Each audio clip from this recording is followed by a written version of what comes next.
Good evening. Any teachers, I guess, classmates that may see this. My name is Brandon Moultrie, and this video is for uh, me to explain the type of evidence-based instructional strategy I would use when I pick for my presentation.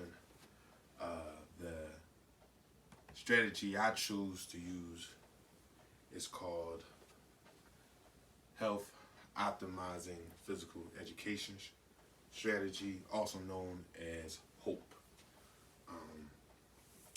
When it comes to HOPE, a little background about it, it was implemented during the Obama presidency after Bush's No Child Left Behind laws, in which all education systems wanted to encourage evidence-based instruction and research-based instruction to help the kids, because now they can't be really left behind without probable cause. This is a good thing because it forced the teachers to be accountable for going the extra mile to helping students with diverse needs for instructions and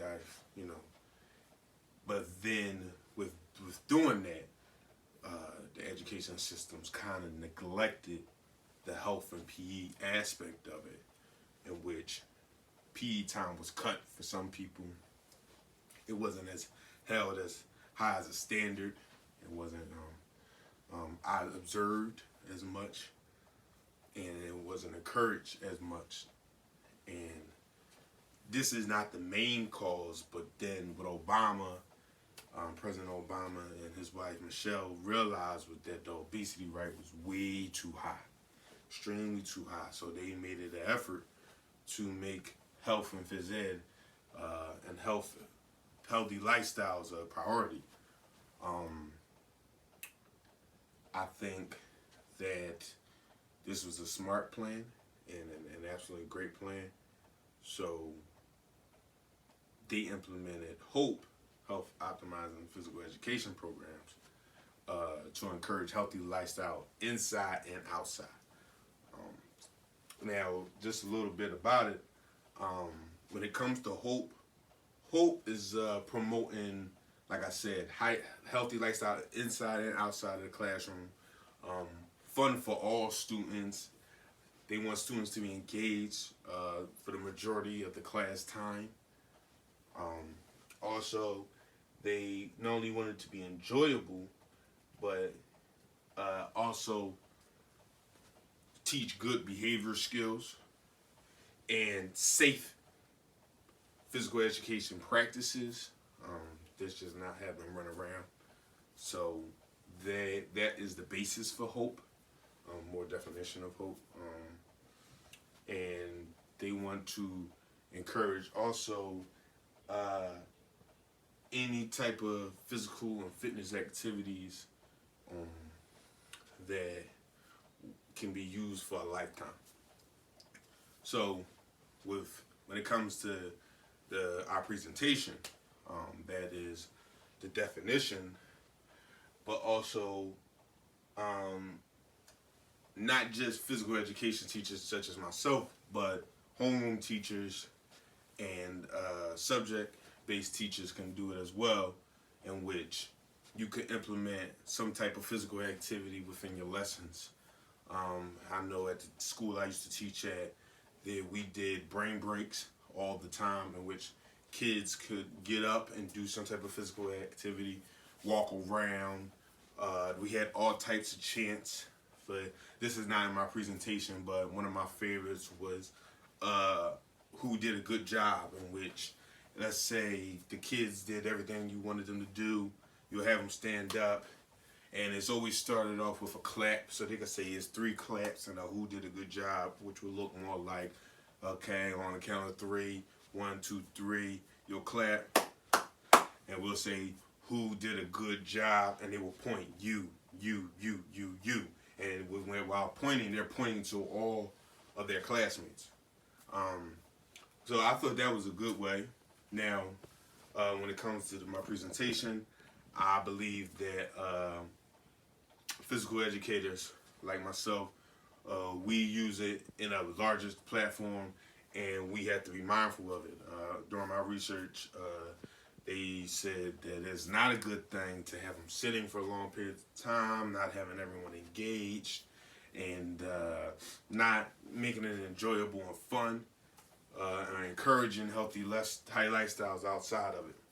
And so that's just certain things to be mindful for when creating your lessons. Uh, so when it comes to when it should be used for physical education, I say it should be used in every class to try to, at least. What I will be demonstrating today will be an example of how I do with even right now, my lower kids. When it comes to lower kids, I mean kids kindergarten through third grade. Uh, they're very antsy, and I use different activities within my lesson that keeps them moving, keeps them going, and things that will keep them active. Um, they could be tired, they could be very tired, and that's not exactly what I want in the sense that I'm trying to exhaust them, but I want them to be active and engaged. Um, I think that I'm going to go into my lesson. Well, example before I go into my lesson would be if a class, if you do Zumba. So there's all different examples. We have Zumba. We have all different online examples in which you could do on YouTube. You could do videos in which there's dance movements and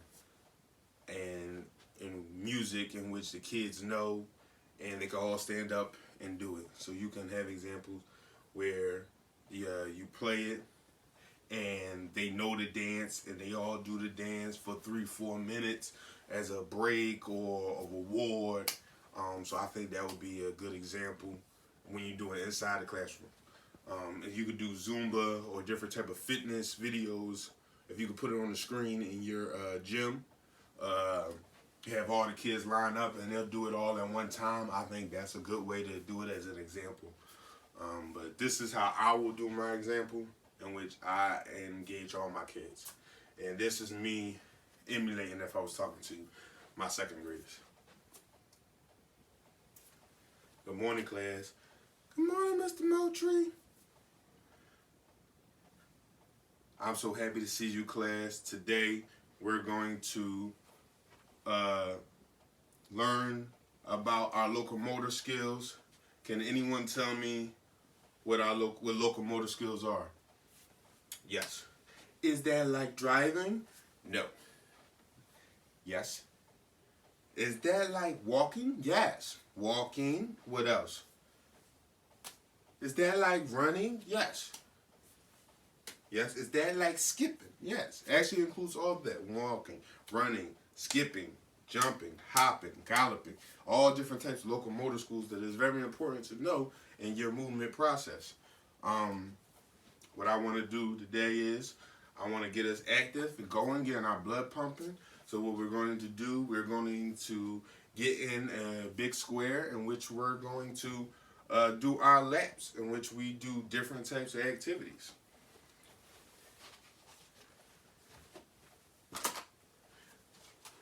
What I am doing is demonstrating a court in which you will put these cones and have the kids go within the square and do their laps.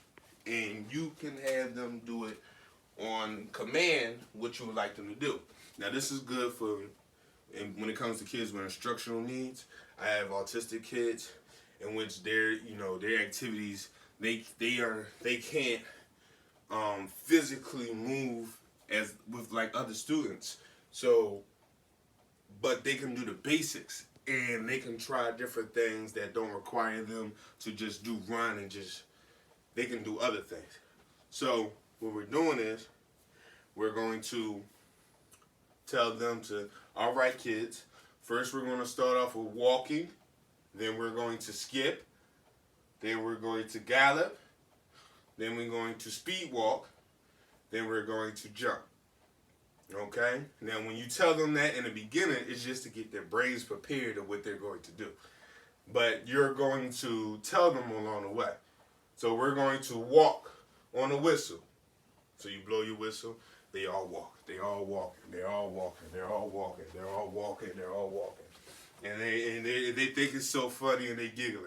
Then you said, all right, skip time. So then they all skip. They all skip. They all skip. They all skip.